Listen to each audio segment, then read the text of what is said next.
I'm here today with Cori Bush, who is actually a national surrogate for Senator Sanders' 2020 presidential campaign, as well as a co-chair for his state campaign in Missouri. Cori, can you tell us a little bit about yourself and how you actually got involved in this campaign? Sure.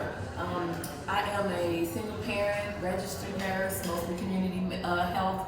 I am an activist from the Ferguson movement, and I am a pastor. And I got involved with the Bernie campaign back in 2016. I was running for office, and I endorsed him, and he allowed me to speak at one of his rallies, and I've been with him ever since.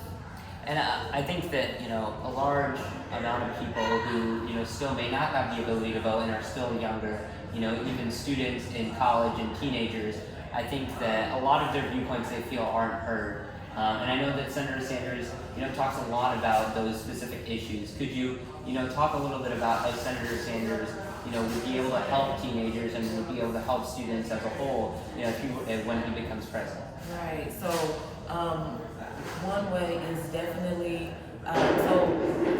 teenagers, even if you're not 18 yet, you may be 14, 15, but for some that are looking towards college, knowing that there may be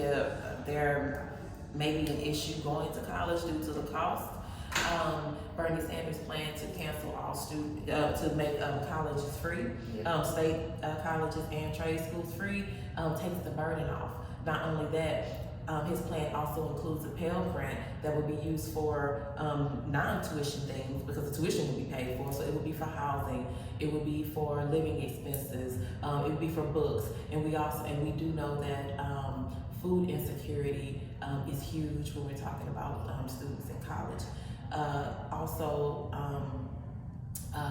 Making sure that just canceling debt, because we have teenagers who already have student debt, 18, 19 years old. So those are a couple of the things. Also, Bernie Sanders is making sure that that healthcare for all. And I know that sometimes, depending on the age, some are already, are under a parent's plan, or have Medicaid, but for those that don't, this will help with that. And also, one thing that I've seen, I work in, like I said, most of my background has been in community mental health.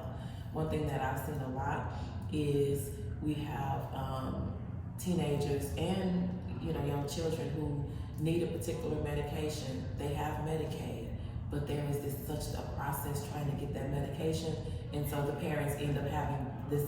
There's this issue where Medicaid won't pay. Yeah. And so then we have the student that can't go to school because the school is saying you can't come to school without your medicine. Right. And so the student is at home, and they're at home for long periods of time. Medicare for All would cut that. There would not be students sitting out class because they can't get their medications and all of that. So there are a number of things. Also, we talk about just making sure that jobs for all. There will be jobs for our teenagers as well. So it's not just jobs for adults, it's jobs for teenagers. And also one other thing, safe housing. We have a lot of people, a lot of parents who have teenagers who don't live in safe housing right now. He has a plan for 10 million permanently affordable houses where people. So that will just help with.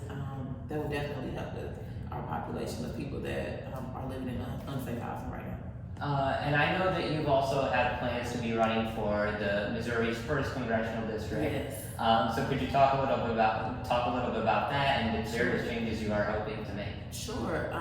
So I'm already running. We're on the ballot.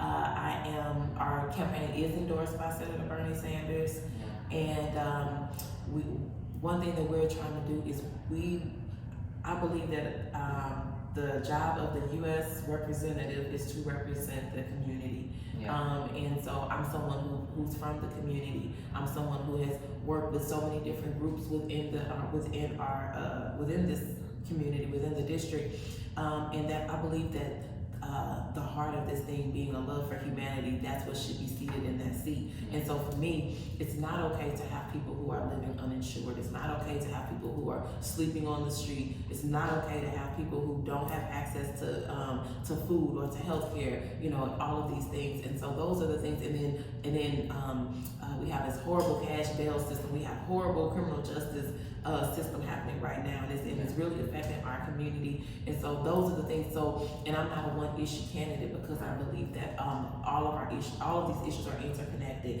Yeah. Climate change, you know. So you know, and even stuff that may not necessarily affect me, but it affects members of our community. So fighting for our immigrant community and all of that. One thing that's different about me and the person that's in the seat is I'm loud and I'm going to speak up and I'm going to fight back. Yeah. You know, I'm not one to just, I don't want to be the kind of person who signs on to, okay, this bill is, okay, it sounds nice, I'll sign on. I don't want to do that. I want to fight for us and get us what St. Louis needs. Yeah.